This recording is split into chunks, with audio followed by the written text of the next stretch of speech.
बदलापुरात आज सकाळी भीषण अपघात झाला। या अपघातात 2 जणांचा मृत्यू झालाय तर 3 ते 4 जण गंभीररित्या जखमी झालेत। बदलापुरातल्या भीषण अपघाताचं सीसीटीव्ही फुटेज समोर आलंय। एका आयशर ट्रकनं वालिवली नाक्यावर 3 ते 4 वाहनांना धडक दिली। त्यात दोघांचा जागीच मृत्यू झाला। यात एका महिलेसह रिक्षा चालकाचा समावेश आहे। सुदैवाची बाब म्हणजे कारमध्ये अडकलेल्या एका तरुणाला सुखरूप बाहेर काढण्यात यश आलंय।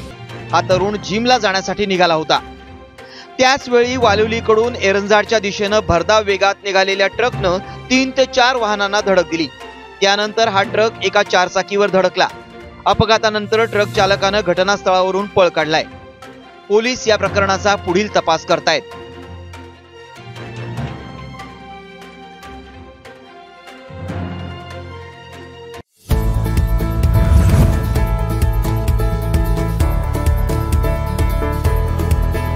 संघर्ष केल्याशिवाय यश कधीच मिळत नाही, त्यामुळे कधीही हार मानू नका।